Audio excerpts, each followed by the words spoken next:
Good morning everyone. Today we will start our section number 2.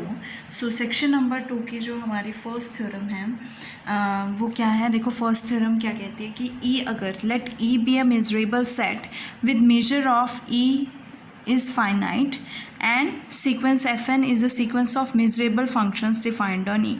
E आपके पास measurable set है जिसका measure finite है और fn sequence है measurable functions की E पर जो कि डिफाइंड है E पर, और f मेजरेबल फंक्शन है सच दैट fn जो है वो f को कन्वर्ज कर रहा है, मीन्स दोनों क्या है? मेजरेबल फंक्शंस हैं. And fn of x converges to f of x for each x belongs to E के लिए. Then given X epsilon greater than 0 delta greater than 0 एक मेजरेबल सेट ए एग्जिस्ट करेगा सच दैट ए जो है वो ई का subset होगा जिसका मेजर लेस देन डेल्टा होगा, और एक इंटीजर एग्जिस्ट करेगा जिसके लिए for N greater than equals to N के लिए, कैपिटल एन के लिए mod of F N of x minus F of x less than epsilon होगा, और एक्स कहाँ से बिलोंग करेगा? ई माइनस ए से बिलोंग करेगा.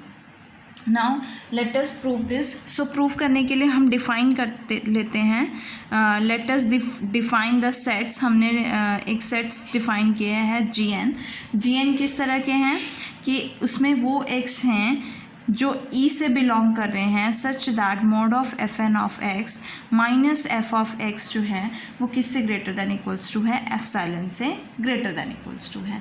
अब एफ एन जो है आपके पास मेजरेबल फंक्शन है, एफ भी मेजरेबल फंक्शन है, difference of two measurable function is measurable, और ये तो आपके पास मेजर सेट्स की ही डेफिनेशन है कि अगर वो greater than equals to greater than या greater than equals to alpha हो जाता है तो वो मेजरेबल बन जाता है. तो हेंस जी एन क्या बन जाएगा?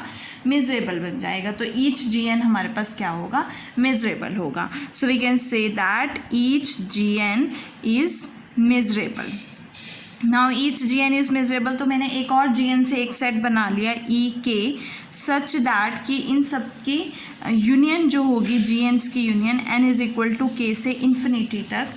ठीक है, वो किस तरह से इसको कैसे लिखेंगे? के से स्टार्ट होगी तो जी के union G K plus 1 union G K plus 2 and up to so on. अगर मैं के को 1 लेती हूँ तो मेरे पास E1 आएगा. E1 क्या होगा? जी कहाँ से स्टार्ट होगा? 1 से. G1 union G2 union G3 and up to so on. और E2 क्या हो जाएगा? G2 से स्टार्ट होगा. G2 union G3 union G4 union and up to so on.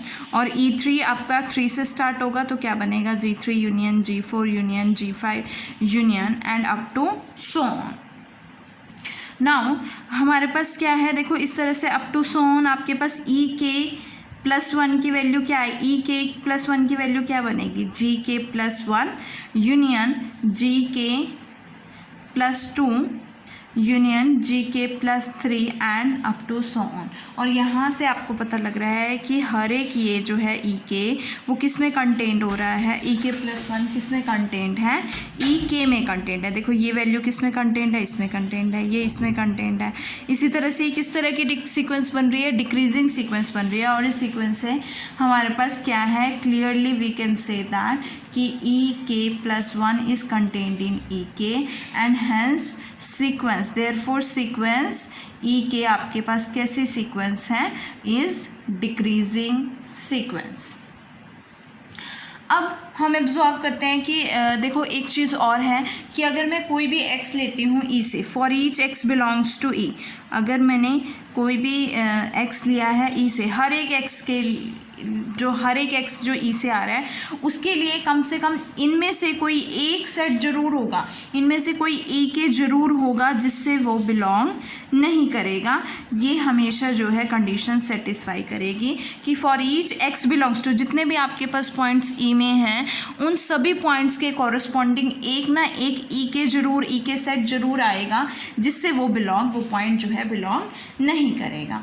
सो अगर इसको प्रूफ करना है तो एज्यूम कर लेते हैं कि x जो है वो ई के से बिलोंग, अगर x ई से बिलोंग कर रहा है तो x ई के से बिलोंग करेगा फॉर ऑल k के लिए. अगर वो फॉर ऑल के लिए बिलोंग करे तो वी कैन से दैट कि mod of F N of x minus F of X किससे ग्रेटर देन इक्वल्स टू हो जाएगा? आपके पास किससे ग्रेटर देन इक्वल्स टू हो जाएगा? देखो ये बन रहा है ना, यहाँ से E k is equal to G n का यूनियन, और जी एन किसके इक्वल है हमारे पास? X belongs to E and mod of fn of x minus f of x greater than equals to epsilon for some n greater than equals to k। ठीक है, ये condition को satisfy करेगा तो यहाँ से आपके पास greater than equals to epsilon हो जाएगा for some n greater than equals to k। और अगर ये greater than equals to epsilon हो जाता है it means f N of x जो है वो एफ ऑफ एक्स को कन्वर्ज नहीं करेगा। और जो तो कंट्राडिक्शन है बिकॉज आपके पास क्या गिवन है कि एफ एन जो है वो किसको कन्वर्ज कर रहा है, एफ को कन्वर्ज कर रहा है for each x belongs to E k लिए। मतलब अगर वो एक्स ई से बिलोंग कर रहा है और ई के से भी बिलोंग कर रहा है तो ई से भी बिलोंग कर रहा है तो x belongs to E k लिए एफ एन जो है एफ को कन्वर्ज नहीं कर रहा, तो ये क्या हो गई, कॉन्ट्राडिक्शन होगी। क्योंकि थ्योरम में गिवन है कि आपके पास जो एफ एन है वो हर एक पॉइंट ई के हर एक पॉइंट के लिए कन्वर्ज कर रहा है। सो ये आपके पास कॉन्ट्राडिक्शन हो गई। So we can say that कि अगर x बिलोंग्स टू ई है तो x जो है वो ई के से बिलोंग नहीं करेगा। अब ये दोनों पॉइंट से कि आपके पास ये डिक्रीजिंग सीक्वेंस है और x अगर ई से आ रहा है ई के से नहीं आ रहा, तो इन दोनों पॉइंट से हम कह सकते हैं कि इसकी इंटरसेक्शन क्या होगी, k is equal to 1 to infinity, सभी एक ई के की इंटरसेक्शन क्या हो जाएगी, एम्प्टी हो जाएगी। अब taking major on both sides, हम दोनों ले लेते हैं, मेजर्स ले लेते हैं दोनों तरफ, तो क्या आएगा आपके पास, measure of intersection k is equal to 1 to infinity, E के is equals to measure of phi जो कि क्या होता है 0। और एज यू नो दैट कि आपके पास सीक्वेंस जो है वो कैसी है, डिक्रीजिंग सीक्वेंस है। फर्स्ट थिंग, डिक्रीजिंग सीक्वेंस के केस में आपके पास जो मेजर होता है, मेजर ऑफ इंटरसेक्शन ई के is equal to 1 to infinity, या कह सकते हैं ई एन, किसके इक्वल हो जाएगा, limit N approaches to infinity measure of E N के इक्वल होता है in case of decreasing sequence. तो यहाँ से आप लिख सकते हो limit N approaches to infinity measure of E N is equals to 0। अब लिमिट के डेफिनेशन से यहाँ से अगर limit N approaches to infinity measure of E N जो है 0 हो गया है, तो लिमिट की डेफिनेशन से for given epsilon delta greater than, for given delta greater than 0 there exist, एक इंटीजर एग्जिस्ट करेगा एन सच दैट कि mod of measure of E N minus किसको कन्वर्ज कर रहा है, 0 को, इसकी लिमिट क्या है 0, तो measure of E N minus 0 क्या हो जाएगा, लेस देन डेल्टा हो जाएगा। ये by the definition of limit है। और ये किसके इक्वल हुआ, मेजर ऑफ ई एन के इक्वल, ऑलवेज पॉजिटिव होता है, लेस देन डेल्टा हो गया। अब तो ये आ गया measure of E N less than delta.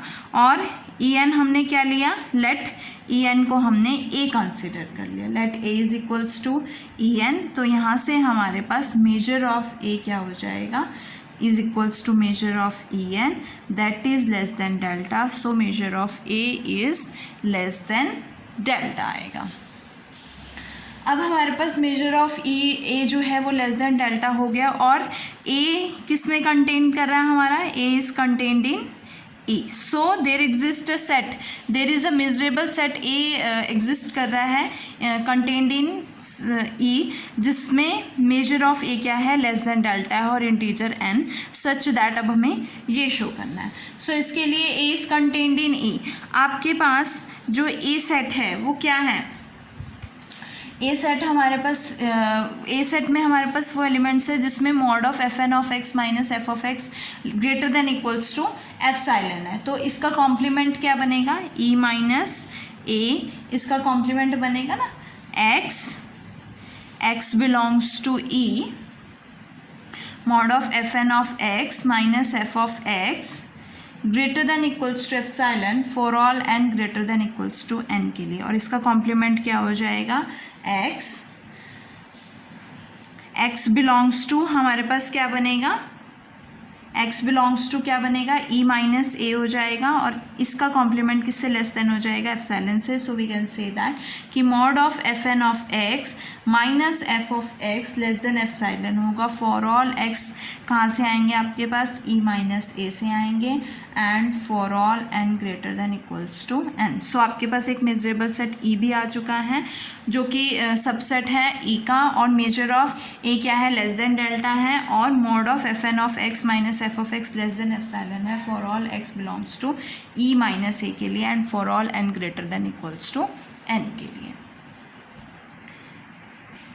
Now हमारे पास इसी की क्रोलरी है। देखो क्या कहती है थ्योरम कि E मेजरेबल सेट है with measure of E finite है, f n same sequence of measurable functions है, E पे डिफाइंड है, F मेजरेबल फंक्शन है सच दैट, वहाँ पे एफ एन एफ को कन्वर्ज कर रहा था, अब यहाँ पे एफ एन एफ को कन्वर्ज कर रहा है ऑलमोस्ट एवरीवेयर। क्या है, almost everywhere on E।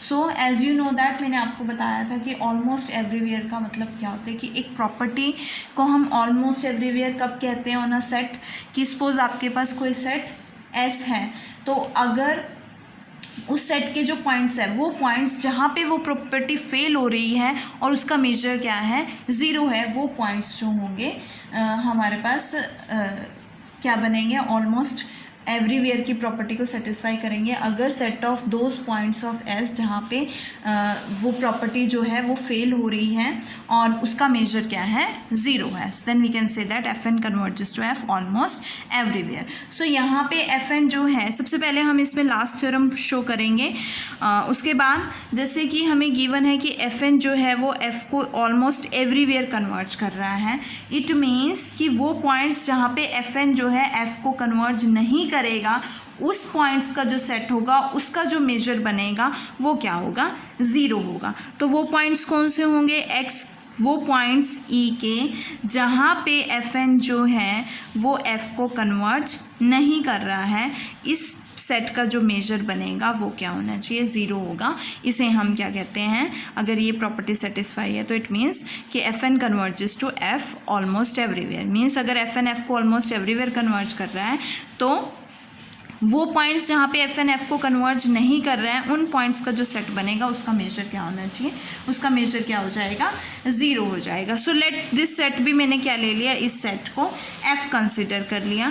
So X belongs to E और F N of X doesn't converge F of X, it means इसका मेजर ज़ीरो है तो मेजर ऑफ एफ क्या हो जाएगा, ज़ीरो हो जाएगा। अब हम लेते हैं कि f पर जो है एफ एन जो है f को कन्वर्ज नहीं कर रहा है। अगर मैं E में से f, हमारे पास जहाँ पे f वो सेट है जहाँ पे एफ एन एफ को कन्वर्ज नहीं कर रहा है, सो इट मीन्स कि वी कैन से दैट कि एफ एन जो है f को कन्वर्ज करेगा for all x belongs to, f नहीं होना चाहिए उसमें, तो E माइनस एफ में, ठीक है, कि सभी पॉइंट्स जो E माइनस एफ से लेंगे, जैसे हमने E1 कंसिडर कर लिया, E1 सेट कंसिडर कर लिया, सो एफ एन जो है उन पॉइंट्स पे क्या करेगा, कन्वर्ज करेगा, और E और F दोनों ही हमारे पास मेजरेबल है, तो ये क्या बनेगा, मेजरेबल बनेगा। सो E1 इज़ मेजरेबल। अब E1 क्या है, देखो अब बाय अबव थ्योरम, अगर आपके पास एफ एन जो है एफ को कन्वर्ज कर रहा है for all x belongs to E minus f is equal to, मतलब for all x belongs to E1, तो by above theorem we can say that कि एक measurable set there exist a measurable set A1, हम वो set क्या ले लेते हैं, A1 ले लेते हैं, which is contained in E1 such that measure of A1 क्या होगा, लेस देन डेल्टा होगा, and by above theorem mod of F N of x minus F of x less than epsilon होगा, किसके लिए, for all x belongs to E1 minus A1 के लिए, ठीक है, कि A1 के लिए तो मेजर ऑफ A1 जो है लेस देन डेल्टा है, और E1 में से अगर आप E1 मतलब हटा दोगे तो E1 माइनस A1 के लिए हमारे पास f N of x minus F of x का मोड क्या होगा, लेस देन डेल्टा होगा। अब हमें क्या शो करना है कि E माइनस ए किसके इक्वल हो जाए, E1 माइनस A1 के इक्वल हो जाए। सबसे पहले मैं आपको बता दूँ कि आपके पास जो E सेट है, ये सपोज आपके पास E सेट है, इस सेट में आपके पास एक क्या है, ये F सेट लिया मैंने, और ये क्या कंसिडर किया है, इवन सेट कंसिडर किया है। और A1 हमने एक सबसेट, लिखो E आपके पास सेट है, E सेट में आपके पास एक होगा F और एक होगा E माइनस F, तो दो पार्ट्स में डिवाइडेड है तो एक F सेट हो गया, E माइनस F को हमने E1 लिया तो ये पोर्शन E1 हो गया। इस E1 का हमने एक सबसेट लेना है A1, तो ये एक मैंने सबसेट क्या ले लिया, A1 ले लिया। अब मुझे क्या शो करना है, E minus A is equal to E1 minus A1, और मैंने A1 और F को, इसको मैं शेडेड कर लेती हूँ कि A1 और F को, A1 यूनियन F को मैंने कंसिडर कर लिया क्या है, A है। यहाँ पे A क्या है हमारे पास, A1 यूनियन F है, और E माइनस A को E1 माइनस A1 शो करना है। सो इसके लिए सबसे पहले अगर मैं मेजर ऑफ A की बात करूँ तो मेजर ऑफ A हमारे पास क्या होगा, major of A1 union F, और हमारे पास मेजर क्या होता है, काउंटेबली एडिटिव होता है, तो measure of A1 plus measure of F होगा, और मेजर ऑफ F क्या है, 0 है, तो यहाँ से क्या बनेगा, मेजर ऑफ A1, और मेजर ऑफ A1 किससे लेस है, डेल्टा से लेस है, तो मेजर ऑफ A भी क्या हो जाएगा, लेस देन डेल्टा हो जाएगा। अब मुझे क्या शो करना है, E minus A is equal to E1 minus A1, so E minus A की बात करूँ तो E माइनस A की वैल्यू क्या है, A1 यूनियन F, और इसको क्या लिख सकते हो, E intersection A1 union F का कॉम्प्लीमेंट, और इसके कॉम्प्लीमेंट को ओपन करोगे तो क्या लिख सकते हो, A1 complement intersection F complement, और यहाँ से आपके पास ओपन करोगे E intersection A1 complement intersection E intersection F complement. अब E आपके पास ये है, A1 कॉम्प्लीमेंट आपके पास ये पोर्शन बचेगा, ये वाला पोर्शन है ना, A1 कॉम्प्लीमेंट, क्योंकि E1 का सबसेट लिया है ना हमने, तो ये पोर्शन बचेगा, तो वो किसके इक्वल आएगा, A1 कॉम्प्लीमेंट के इक्वल आएगा। So we can say that A1 complement intersection E और F कॉम्प्लीमेंट आपका ये सारा हो गया, F कॉम्प्लीमेंट आपका ये सारा हो गया, तो यहाँ से क्या बनेगा, E इंटरसेक्शन F कॉम्प्लीमेंट किसके इक्वल आएगा, F कॉम्प्लीमेंट के इक्वल ही आएगा। अब A1 complement intersection F complement, इसको आप लिख सकते हो A1 यूनियन F का कॉम्प्लीमेंट, और A1 यूनियन F किसके इक्वल है, A के इक्वल है, तो A कॉम्प्लीमेंट। सो A क्या है, ये और ये है ना, ये पोर्शन और ये पोर्शन, और इसका कॉम्प्लीमेंट मतलब ये सारा पोर्शन A1 को छोड़ के, मतलब E1 पोर्शन A1 को छोड़ के, so we can write it as कि E1 माइनस A1।